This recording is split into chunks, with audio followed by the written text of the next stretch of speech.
I Wish by Harvard College Children's Stories, written by Johannes Lang, illustrated by Julia Dollar. I wish, said little Primus, I was someone else. The night was dark, and only the moon was shining through the window. Next to the bed sat a cuddly little stuffed rabbit with long ears and striped pajamas. Little Primus couldn't fall asleep, and he was scared, all alone in the big room. I wish I was strong, strong like a lion, whispered little Primus so that only Rabbit could hear him. So I wouldn't have to be afraid of anyone or anything in the world.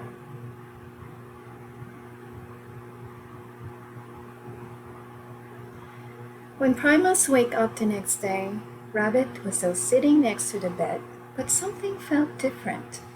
Primus got out of the bed, put on his shoes, and went to leave his room.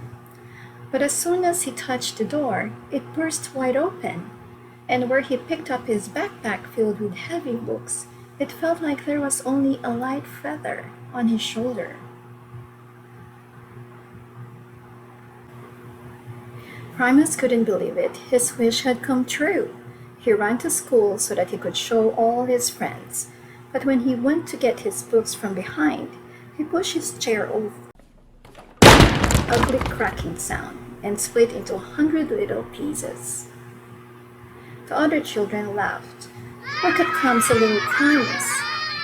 Primus felt his face getting hot and he stomped his feet in anger.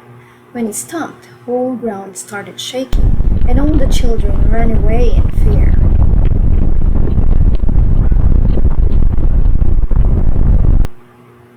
Primus went home, feeling sad. He regretted his wish.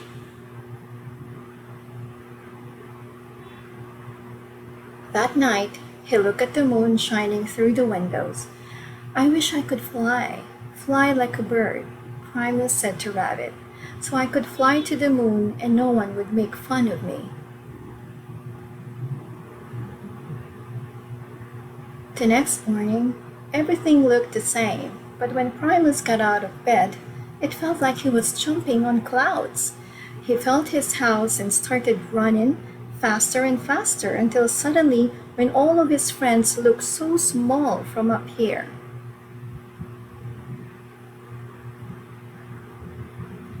As he kept flying, he saw the most amazing things: blue seas and snowy mountains and flat deserts and mighty waterfalls.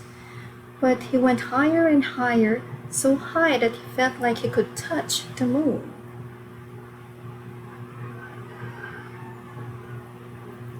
Primus wished he could talk to someone because he felt so small and the world seemed so big. He started feeling cold and lonely, and so he decided to come back home, flying through the blue curtains of his window.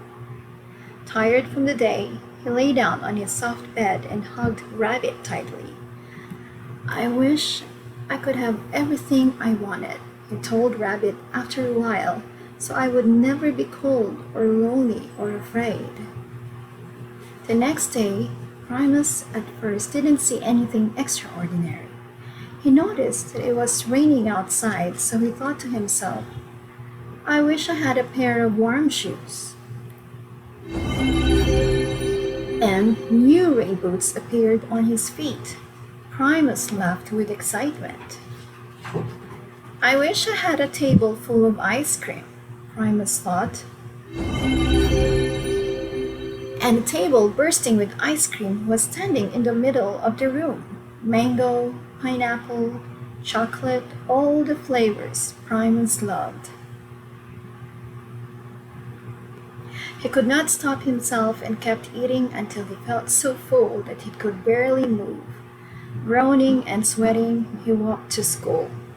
This time he promised himself, I am only going to wish for things I really need.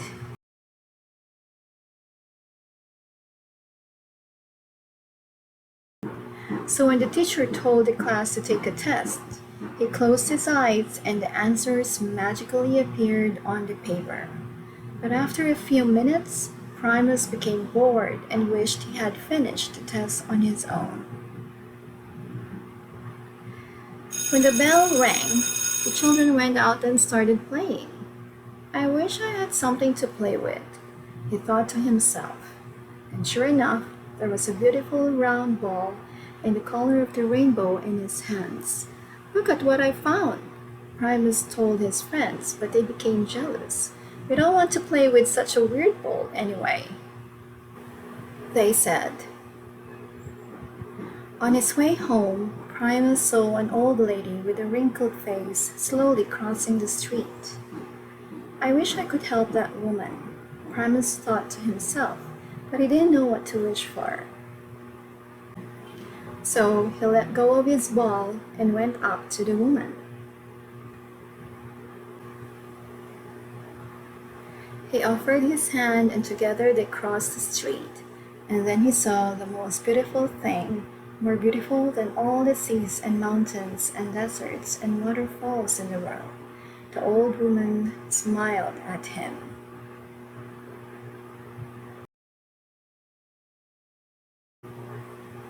That night, Primus stayed awake for a long time, thinking. And then suddenly, he smiled and said, I wish I could be myself. And this time, he could have sworn the cuddly rabbit with the long ears smiled back. When Primus woke up the next morning, everything was like it had always been. The clock was still on the shelf, and the new shoes were gone. He had to open the door like a normal person and go to the store if he wanted to get ice cream. But as he left his room, something magical happened. His mouth twitched upwards, and his eyes started twinkling with joy. Primus was smiling. When he walked by the people on the streets, the workers, the market sellers, the old woman on the sidewalk, they turned around and looked at him.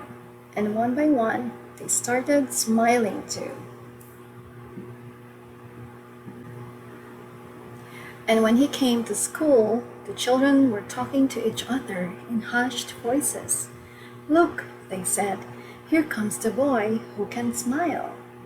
And they surrounded him, and together they talked and played and laughed. Primus couldn't fly to all the beautiful places in the world every day, but he could see all the beauty of the world in everyday places. And inside, Primus felt like he was flying without ever leaving the ground.